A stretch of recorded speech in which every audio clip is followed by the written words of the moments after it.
Ça va aller, mais oula, c'est fort. Bonjour les amis et bienvenue dans l'Almanach des Fées Célestes. Bonjour Christophe. Bonjour. Alors, je suis désolé, je suis pas chez moi et j'ai oublié mon micro. Je suis chez ma maman et je n'ai que le micro de l'ordinateur pour enregistrer cette vidéo. Je vais essayer de parler le plus clairement possible, malgré ma voix assez grave ou rauque, comme vous le voulez. Alors, nous sommes là pour non, pour le bulletin astronomique, car donc je me présente, Claire Henrion, chroniqueuse astronomie qui vous emmène de semaine en semaine, ou plutôt de phase lunaire en phase lunaire, vous préparez à voir ce que vous allez voir et savoir ce que vous ne verrez pas. Donc c'est parti cette semaine, le bulletin astronomique pour la période du 15 au 23 novembre 2024, la troisième phase de la deuxième lune d'automne nord printemps sud.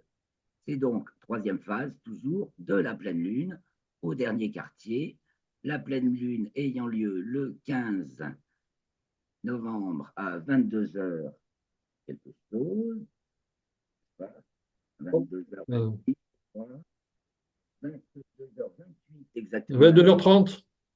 ça dépend des éphémérides, allez. J'ai 22h30 à peu près. Allez, moi j'ai 22h28. Oui, mais c'est oui, oui, oui.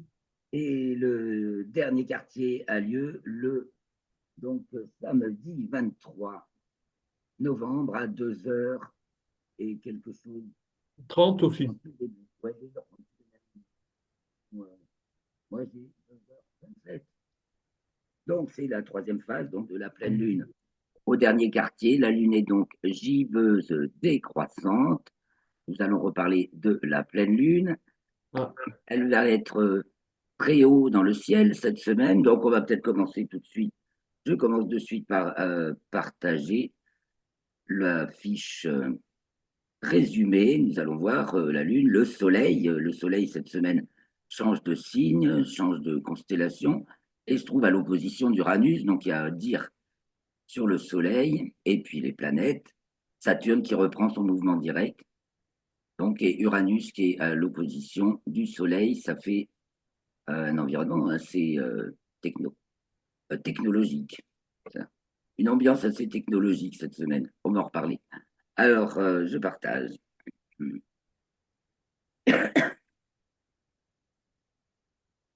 Donc, directement la fiche de la semaine, comme ça on a tout sous les yeux. Et ensuite, nous allons sur Stellarium pour voir de visu ou prévoir que ce que nous pourrons voir. Donc, troisième phase de la deuxième lune d'automne nord-printemps sud de la pleine lune le vendredi 15 novembre à 22h28 ou 21h28 en temps universel, au dernier quartier le 23 novembre à 2h27, 1h27 UTC. Donc, nous allons donc de la pleine lune. Elle est conjointe à Uranus, puisque le Soleil est à l'opposition d'Uranus 2 jours plus tard, même pas, hein, un jour, presque un jour et quelques heures plus tard, en fait, de 22h28 à 3h34. Voilà, une trentaine d'heures plus tard, c'est l'opposition du Soleil-Uranus. Donc la pleine lune est conjointe à Uranus. On va la voir ensuite, elle est conjointe aussi à Jupiter le 17, donc quand elle est gibbeuse décroissante. Et on va la voir aussi cette semaine conjointe à Mars, mercredi 20. Donc là, elle va se lever de plus en plus tard en première moitié de nuit puisqu'à la pleine lune, la lune se lève au coucher du soleil, culmine au milieu de la nuit et se couche quand le soleil se lève. Et puis, de jour en jour, passé la pleine lune, elle se lève de plus en plus tard en première moitié de nuit, culmine de plus en plus tard en deuxième moitié de nuit et se couche de plus en plus tard dans la matinée. C'est ainsi que si vous voyez la lune dans le ciel en fin de nuit et le matin, ne vous cherchez pas à savoir si elle est croissante ou décroissante, elle est décroissante. Vous la voyez le matin et si vous la voyez le soir, elle est croissante. Voilà, après-midi et début de nuit croissante, Et puis, quand elle est dans le ciel en deuxième moitié de nuit et matinée, elle est décroissante. Et donc, au cours de cette troisième phase de la lunaison, nous assistons au lever de lune de plus en plus tardif en première moitié de nuit. Et c'est une belle observation. Chaque lever de lune dans la nuit, bah, c'est beau, en fait. Et alors, c'est là qu'on peut aisément constater le déplacement de l'azimut de son lever de jour en jour, qui soit se déplace vers le sud. Dans ce cas-là, sa déclinaison va être de plus en plus basse et sa hauteur de culmination aussi, ou s'il se déplace vers le nord, l'azimut de son lever de jour en jour, eh bien, sa course va être de plus en plus haute dans le ciel, et donc elle va culminer de plus en plus haut. Et, et voilà, donc nous allons la voir effectivement cette semaine, justement, se lever de plus en plus à gauche, si vous regardez vers l'est, donc vers le nord, en début de période jusqu'au 18, puisqu'elle atteint sa déclinaison maximale le 18 et qu'elle est vraiment très très haute, cette déclinaison maximale, puisqu'elle est presque en même temps à sa latitude maximale. Donc ça la fait grimper très haut dans le ciel, à 73 degrés, pour chez moi, plus que ça même, 77. Bon, très très haut, pas au zénith quand même, sous nos latitudes, mais très très haut, pour avoir le soleil au zénith, il faut être entre les tropiques, et puis pour la Lune, il ne faut pas en déborder de beaucoup. En ce moment, ils ont la Lune au zénith à 5 degrés au nord du tropique du Cancer quand même, et du tropique du 5 degrés au sud du tropique du Capricorne. Parce que justement, elle arrive à cette...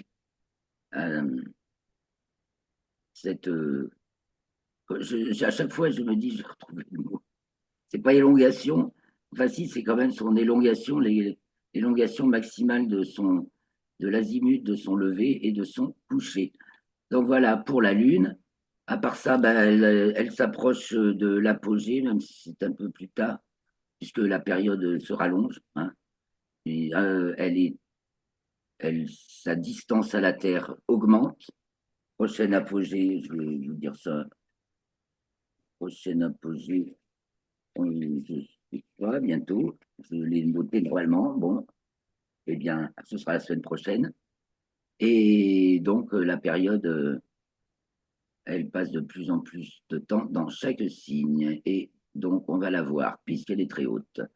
Passer du signe du taureau, enfin, voir, c'est devant les constellations, et elle est devant la constellation du bélier, le soleil, celle de la balance pour cette pleine lune, qui s'appelle la pleine lune du castor dans les traditions amérindiennes, et elle est donc dans le 25e degré du signe du taureau, le soleil, donc 25 scorpions à l'opposé. Et elle va entrer dans le signe des Gémeaux samedi 16 à 8h08.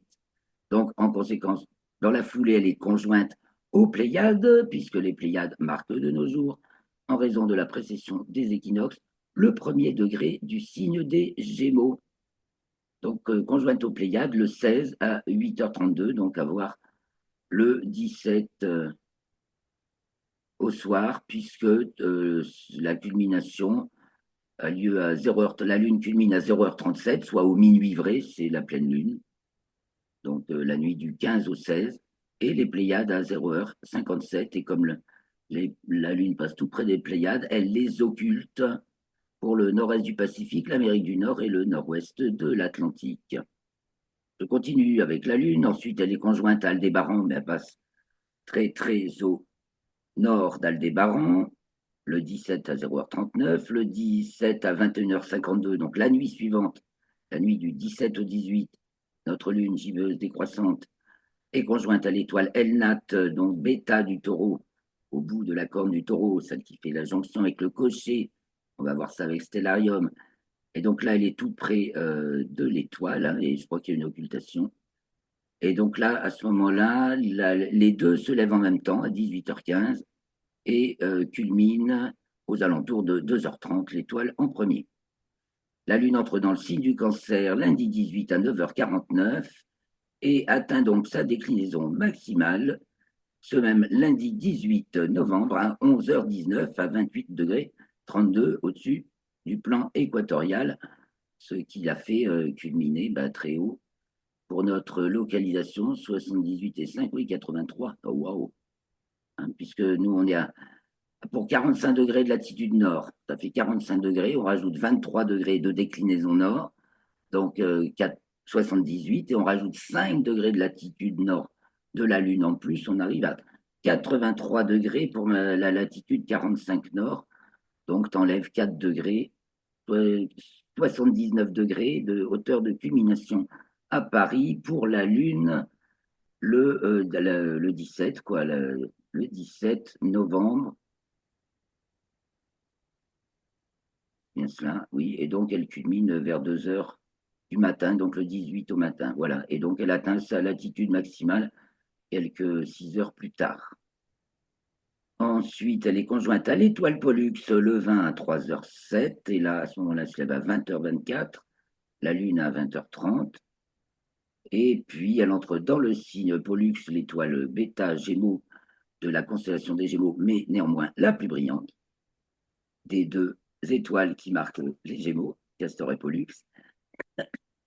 Mercredi 20, la Lune est conjointe à Mars, elle vient d'entrer dans le signe du Lion, et elle est conjointe à Mars, donc dans le cinquième degré du signe du Lion, alors qu'elle en même temps, elle rentre dans les limites zodiacales.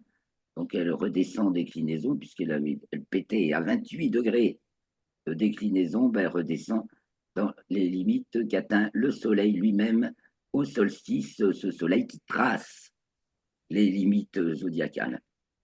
Donc elle rentre dans les bornes juste après avoir été conjointe à Mars. Et puis, elle arrive dans le signe de la Vierge samedi 23 à 0 heure pétante, à notre heure légale française. Et dans les 20 minutes qui suivent, elle est conjointe à l'étoile Régulus du Lion, puisque Régulus marque de nos jours, en raison de la précession des équinoxes, le premier degré du signe de la Vierge. Et voilà, et on arrive au dernier quartier, c'est donc juste avant le dernier quartier. Donc le dernier quartier est conjoint à Régulus, et donc la Lune à ce moment-là se lève au milieu de la nuit. Donc le dernier quartier a lieu à peu près pour nous à l'heure de son lever, juste un petit peu après certainement. Alors nous avons aussi cette semaine le Soleil. Le Soleil, alors d'abord, qui est à l'opposition d'Uranus le dimanche 17 à 3h44 dans le plan écliptique. Et ça se produit à 5h13 dans le plan équatorial. Et en héliocentrique, la Terre est conjointe à Uranus à 3h30. C'est typiquement uranien. Tout se passe en même temps. Voilà. Il n'y a pas de planète pour qui les trois aspects de cette configuration, c'est-à-dire l'opposition du point de vue géocentrique dans le plan écliptique, dans le plan équatorial, et la conjonction en héliocentrique qui correspond à l'opposition en géocentrique, il n'y a pas de planète pour laquelle ça se passe en aussi peu de temps. C'est typiquement uranien. Voilà, donc voilà pour le Soleil opposé à Uranus. Et puis ensuite, notre Soleil va entrer dans le signe du Sagittaire jeudi 21 à 20h56. Et donc, il va y rester jusqu'au 21 décembre à 10h20, où ce sera le solstice d'été. Il est encore devant la... L'hiver. pardon, ouais, d'été dans l'hémisphère sud, alors. Ah, comme elle se rattrape, la fille. Ah ouais, mais c'est vrai, on peut penser à nos amis de La Réunion et de tous les endroits dans l'hémisphère sud qui peut-être nous écoutent. Nouvelle-Calédonie et autres lieux dans l'hémisphère sud, ou qui sont français et qui vivent dans un pays de l'hémisphère sud. Bref, euh, donc à ce moment-là, il est encore devant la constellation de la Balance et il va arriver devant celle du Scorpion le jour juste après le dernier quartier, en fait, le samedi 23, donc à 6h13. Il va arriver dans la constellation du Scorpion, mais comme vous le savez peut-être déjà, il n'y reste pas longtemps, car vu la découpe des constellations telle qu'elle est faite, et depuis 100 ans, hein, par l'Union astronomique internationale, je crois même que c'était en 1924, si mes souvenirs sont bons. Et donc, le Oh, 29 novembre, elle va arriver devant Ophiuchus, le porteur de serpents, Donc, pourquoi on peut parler aussi du serpentaire quand on associe au fucus et les deux serpents qui portent à droite et à gauche, enfin de la tête et la queue du serpent. Voilà, et donc il est à ce moment-là dans le deuxième degré du signe du Sagittaire. Alors, les autres nouvelles de la semaine, du point de vue des planètes, c'est donc Saturne qui reprend son mouvement direct. Donc, elle était rétrograde depuis le mois de juin, je crois, et revient, son mouvement redevient direct jusqu'au 13 juillet prochain, 2025, où elle atteindra le deuxième degré du signe du Bélier. Et donc, dans le plan équatorial, elle redevient directe le 16 novembre à 6h57 et elle est aussi encore dans la tranche horaire poissonneuse des poissons. À part ça, donc on a dit que Uranus était à l'opposition du Soleil et donc au périgée, au plus près de la Terre. Pareil, ça se passe pratiquement en même temps. C'est Uranus, hein, c'est dimanche 17 à 0h03. Et donc, à part Saturne qui reprend son mouvement direct, Uranus qui est à l'opposition et donc au périgée, on a aussi du côté des planètes, donc les rapides, Mercure qui atteint son élongation maximale samedi 16 à 9h08. Donc, Mercure dans le ciel du soir, difficilement visible, mais bon, cette semaine, voilà, c'est la chance. Si l'horizon est propre et dégagé, il faut que ce soit dégagé et limpide. Il y a moyen de voir Mercure qui est autour de la magnitude zéro et qui se couche environ 1 heure après le Soleil, mais il faut vraiment que les conditions atmosphériques soient bonnes et peut-être il faut des jumelles parce que, évidemment, c'est encore assez lumineux, le ciel du côté du couchant même 1 heure après le coucher du soleil. À part ça, nous avons encore Mercure qui atteint sa déclinaison minimale. Ça, c'est un avant-goût de sa rétrogradation, car elle va bientôt devenir rétrograde. Elle est hors limite zodiacale du 6 au 30 novembre, hors limite zodiacale sud. Et puis, après, c'est en héliocentrique qu'il se passe des trucs. Il se passe beaucoup de trucs en héliocentrique. Donc d'abord Mercure qui bien sûr cavale, qui rentre dans le signe des poissons le 16 à 1h41, qui est conjoint à Vénus en héliocentrique le 19 à 6h02, puis à Saturne le 20 à 10h55, alors que Vénus va être conjointe à Saturne le 22 à 13h39. Donc en héliocentrique, on a un regroupement Mercure, Vénus, Saturne. Et puis, on a aussi donc, la Terre conjointe à Uranus, puisque c'est l'opposition d'Uranus en géocentrique.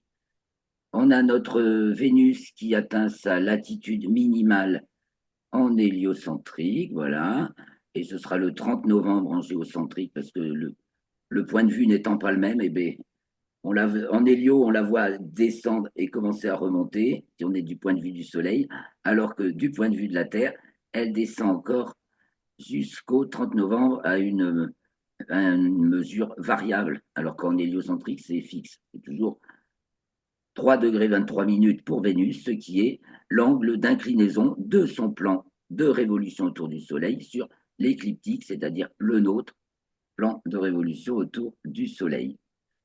Et puis en plus, alors non seulement on a notre regroupement Vénus, Mercure, Vénus, Saturne, mais on a ensuite le 22 Mercure qui cavale conjoint aussi Neptune, qui n'est pas loin de Saturne, et qui ensuite rentre dans le signe du Bélier, juste avant le dernier quartier, donc en héliocentrique, hein, je vous lis le bleu là, hein, c'est en bleu. Donc le 23 à 1h21, et puis il faut noter aussi Mars qui, en héliocentrique, entre dans le signe du Cancer pour 2 mois, ce qui fait qu'elle va être, donc elle va être à l'opposition début janvier, et qu'à ce moment-là, va aller dans le même signe en hélio et en géo, et donc ça se passera dans le signe du Cancer. Là, pour l'instant, en géocentrique, elle est entrée dans le signe du Lion. Elle va devenir rétrograde et quand elle sera à l'opposition, elle sera en Cancer, donc puisque ce sera aussi en héliocentrique, parce qu'elle est en Cancer en hélio jusqu'au 25 janvier. Et bien sûr, elle entrera dans le signe du Lion. En héliocentrique, c'est à peu près 2 mois. C'est plus régulier qu'en géocentrique, même s'il y a des élastiques. Je vous ai dit la semaine dernière, Mars est entré dans son printemps nord, automne sud, pour une durée de 6 mois environ, mais les saisons de Mars, justement, ont des durées beaucoup moins égales que les nôtres, puisque l'orbite de Mars est plus allongée que la nôtre. Ça influe sur la durée des saisons. Alors, mes petits amis, nous allons parler encore un peu. De quoi faut-il parler? Bon, la comète Tsunjin, et on ne la voit plus. Je vous mets encore une belle photo qui sera sur l'article. Jupiter, évidemment, est de plus en plus observable, donc les phénomènes de ces lunes aussi. Il faut signaler cette semaine les Pléiades qui passent au méridien au minuit vrai, le 22 novembre, soit 0h37 pour le méridien de Paris. Et donc les Pléiades qui culminent 45 degrés de latitude nord à 70 degrés de hauteur, très haut déjà. Et puis l'amas globulaire M80 qui entre dans le champ du coronagraphe Lascaux C3. Donc ça, c'est petit détail. Et puis les étoiles filantes, car nous avons cette semaine le maximum des Léonides, qui est un important essaim, et celui des alpha-monocérotides, donc, dont le taux horaire zénital peut varier de 5 à 400. Donc, monocérotide, ça veut dire que le radiant provient de la constellation de la Licorne, qui se trouve en dessous de Orion. Tandis que Léonide provient évidemment de la constellation du Lion, qui se lève en deuxième moitié de nuit. Et puis alors, on peut avoir des Andromédides, des Taurides sud et nord, et des Orionides de novembre. C'est une belle semaine pour les étoiles filantes. Alors, Stellarium, voilà, ça va passer vite comme d'habitude, toujours trop vite. Donc, nous voici les pieds sur terre, hein, et prêts à lever la tête vers les étoiles. Ici, c'est à l'instant, j'ai arrêté le temps là, mais c'est le 14 au soir, donc je vais passer au 15 au soir, coucher du soleil, vous voyez, d'un soir, est-ce que vous voyez mon soleil là? Là, le 15 au soir, là, le 16 au soir, là, c'est le 17 déjà, non, c'est le 16 au soir. Donc, il va se coucher chaque soir un peu plus près du sud. Sa course est de plus en plus petite jusqu'au jour du solstice d'hiver pour l'hémisphère nord.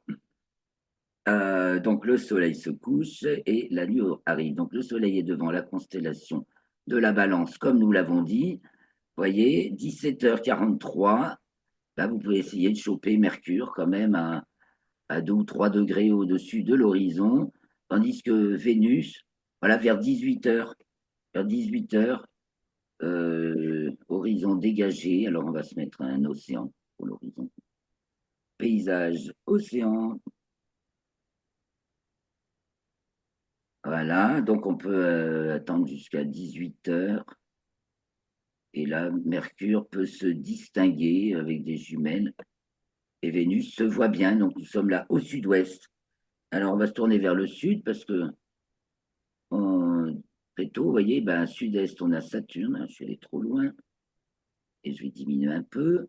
Et on va prendre, ben voilà. Alors, en début de nuit, si on se tourne vers le sud, on a Vénus à droite, un peu bas, et Saturne à gauche, un peu haut, en dessous. Alors, prenons un peu de. Avançons dans la nuit. On voit l'étoile Faux-Maillot du Uranus. austral. Mercure se Uranus. couche. Uranus, on la voit un peu plus tard. Bon, J'affiche mes constellations. Donc, Saturne qui est devant la constellation du magnifique. Verseau. De côté. On va rajouter 2, 3 noms d'étoiles. Histoire de bien remarquer Faux-Maillot qui se voit bien. Voilà, du Poisson austral juste en dessous de Saturne et donc qui s'élève dans la nuit. Alors, on va aller un tout petit peu à 19h. Allez, 19h. C'est l'heure à peu près où culmine Saturne, à 19h30. 20h. Ah ouais, 20h. Alors, Saturne culmine à peu près aux alentours de 20h, donc on va partir là-dessus. Donc, devant la constellation du Verseau, donc on a le Capricorne qui se couche et le Sagittaire qui est déjà couché, qu'on voit encore en tout début de nuit. Et je vous ai dit que le Soleil arrivait devant la constellation du Scorpion le 23, donc on ne voit plus le Scorpion. On se tourne vers l'Est, Sud-Est, donc s'élève Pégase, Pégase et les Poissons. Donc à côté de Saturne, tout près, il y a Neptune, mais on va attendre 4-5 jours, là, on va attendre vers le 20 que la Lune ne soit plus dans le ciel en début de nuit pour apprécier Neptune et apprécier Uranus. Il a pour la pleine Lune et conjoint à la pleine Lune. Alors, là où nous sommes le 16, voilà, le 15, Lune, Uranus, la nuit de la pleine Lune, on a Uranus en dessous de la Lune, mais ce n'est pas le moment de chercher à regarder Uranus, bien entendu. Tout ça à côté des Pléiades, qui passent donc au méridien à la nuit, le 22, puisque c'est la pleine Lune, on a ça qui passe au méridien en milieu de nuit. En dessous, qu'on voit très très bien Aldébaran, et surtout, bien sûr, le phare de Jupiter qui s'élève et brille très fort, et Capella qui brille pas mal bien fort aussi. Et ici, Elnat, à laquelle la Lune est conjointe alors donc les Pléiades le 17 et le 17, voilà, le 16 à peu près les Pléiades, le 17 Elnat, cette Lune qui se lève de plus en plus tard. Donc le lendemain, allez, je me mets sur la Lune, le 18. Donc on a pratiquement toutes nos planètes, vous voyez. On va attendre une petite heure de plus pour voir apparaître, voilà, il est 21 heures. Orion se lève, les Gémeaux se lèvent. Voilà, 22 heures, ben, ça se précise, c'est plus net. Et Mars se lève, voilà, aux alentours de 22 heures. Donc de plus en plus tôt, Mars de plus en plus brillante. Donc en dessous de Castor et Pollux, elle s'éloigne comme ça, mais après elle va devenir rétrograde et va revenir en dessous de Castor et Pollux. Donc le 22, le 23, non, pardon, c'était le 16, le 17, non, ça fait pas ce que je veux. Le 18, le 17, le 18, le 19, elle est conjointe à Pollux, la Lune.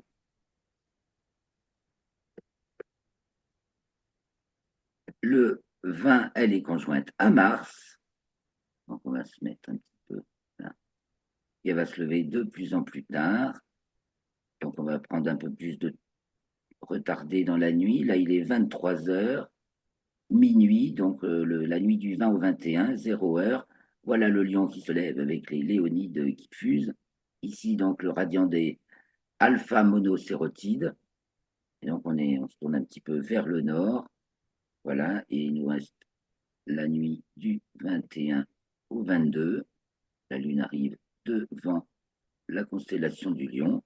Et le 23, prenons une heure de plus, le 23 à 1 heure du matin, soit à peu près à l'heure du dernier quartier, pardon. J'espère que vous m'entendez bien. Eh bien, les conjointes à Régulus. Voilà le parcours On de arrive, au cours de la on semaine. arrive à entendre. On Ah, arrive à entendre. j'espère que vous allez mieux. Oh là là. Bon. Et voilà, et vers le nord, eh bien, puisque nous sommes là en milieu de nuit, voilà, c'est parfait. Donc, en milieu de nuit en ce moment, vers le nord, nous avons, et en ce moment, en cette saison de l'année, car tous les ans, là, ça ne change pas, c'est toujours pareil, sauf décalez-vous de quelques millénaires si vous voulez que ça change. Au milieu de la nuit, en cette saison, nous avons la petite casserole, donc la petite ours, comme suspendue à sa queue, si c'est une casserole, et le dragon qui sont en bas, au plus bas, à leur culmination inférieure, on dit, la grande ours, ou voilà, la casserole, elle est comme ça, elle remonte à droite, et puis Cassiopée, elle descend à gauche, tandis que du côté de l'ouest, eh bien, disparaît complètement le grand triangle de l'été que l'on voit encore à l'ouest en début de nuit. Et puis, au milieu de nuit, où nous sommes là, eh bien, disparaissent, descendent à l'ouest Pégase, Andromède, les poissons, le bélier, le triangle et très haut percé, car au milieu de la nuit, voilà, nous avons percé au zénith. Alors, le vrai milieu de la nuit, c'est 0h37. Voilà. Et c'est le seul truc. Alors, on a vu Mercure et en tout début de nuit et Vénus. Ensuite, on a vu Saturne qui est déjà là en début de nuit. Puis Neptune. Ah ben alors, Neptune et Uranus, revenons dessus. Au moment du dernier quartier, ça ira très bien pour les observer. Et donc là, plutôt en début de nuit. Donc, on va reprendre quelques heures. On va se mettre à 21h30. Il fait nuit noire en cette saison à 21h30. Et on va se retourner vers le sud. Donc, pour Uranus, sud-est, très haut à côté des Pléiades. Donc, par là, et ben, pile, on est dessus. J'adore viser les trucs. Et alors, donc, les planètes, bah, il faut les suivre. Alors, avec des jumelles, on peut repérer Uranus, euh, à droite des Pléiades, au milieu d'un champ d'étoiles. Mais enfin, bon, ça doit être, c'est jouable. Voilà, il faut la distinguer de tous ces petits astres, toutes ces petites étoiles, mais qui brillent autant. Bon, alors, elle est donc de magnitude 5,7. Donc, dans un ciel parfait, c'est normalement visible à l'œil nu, mais soyez au moins à 3 000 mètres d'altitude et sans l'ombre d'un nuage, une transparence absolue, vous verrez Uranus à l'œil nu. Et son diamètre apparent, qui est maximal, donc, puisqu'elle est au plus près de la Terre, est de 3,7 secondes d'arc. Donc, voilà, c'est la gloire d'Uranus, là, hein, c'est la bonne période. Et ce qui est bien encore, tout à fait bien pour Neptune, donc qui se trouve devant les Poissons, non loin de Saturne, qui la talonne. Donc, on a notre Saturne, là, hein, nous sommes au sud. Il est 21h30 à peu près. Saturne est à droite, donc côté sud-ouest. On repère en dessus de Saturne le grand carré de Pégase. En dessous, il y a Faux-Maillot du Poisson austral. Et le grand carré de Pégase, eh bien, nous avons les Poissons qui forment un V sous Pégase.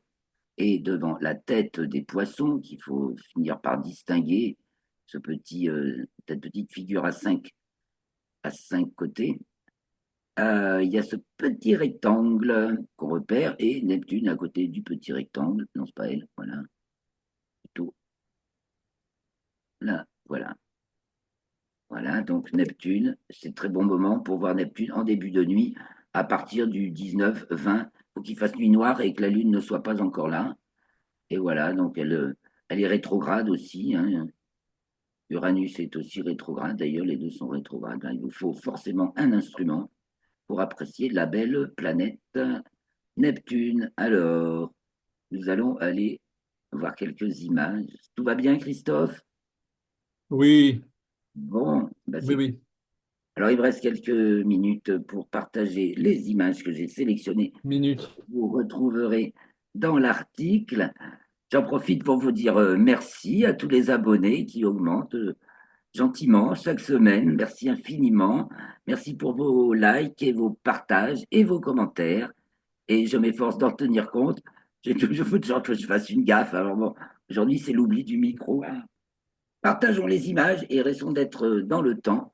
Donc, merci beaucoup. Aussi, si vous voulez mettre un petit tip pour encourager la cagouille céleste qui progresse de semaine en semaine sur le champ des étoiles. Je repartage mon écran avec ici.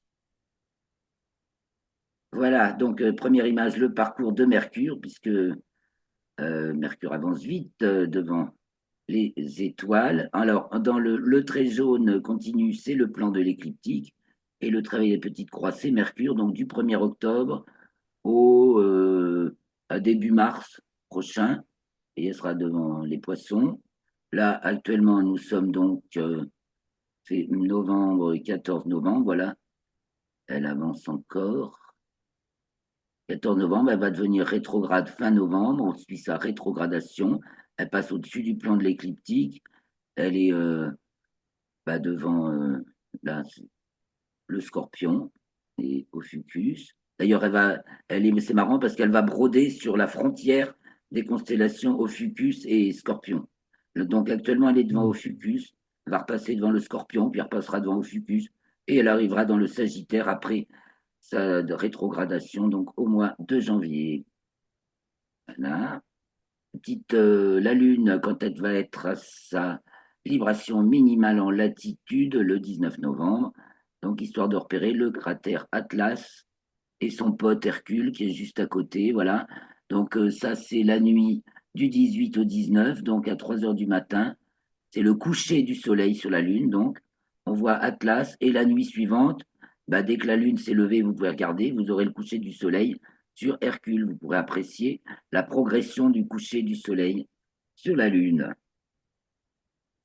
Ça, c'est une photo de la Lune gibbeuse décroissante il n'y a pas longtemps. C'était le 10 novembre. Voilà, donc on reconnaît les formations principales. Là, elle est croissante, hein. J'espère que j'ai pas dit décroissante. Là, elle est croissante. On va vers la pleine Lune. Donc le Soleil est en train de se lever sur la mer des pluies. Là, c'est le cratère Platon, voilà, et le golfe des Iris qui se dessine donc 4 jours, 4, 5 jours avant la pleine lune. Une photo alors, filet d'étoiles, d'avions. Alors, les traits Oh, rouges et orangés, c'est des avions. Et les traits très serrés, là, c'est un lancement de Starlink. Voilà, 1 heure de filet d'étoiles dans le Missouri. Bon, mais chez nous, c'est à peu près, c'est pareil. Voilà, donc vous avez les avions, tout ça, c'est des avions. Et il nous reste moins d'1 minute, donc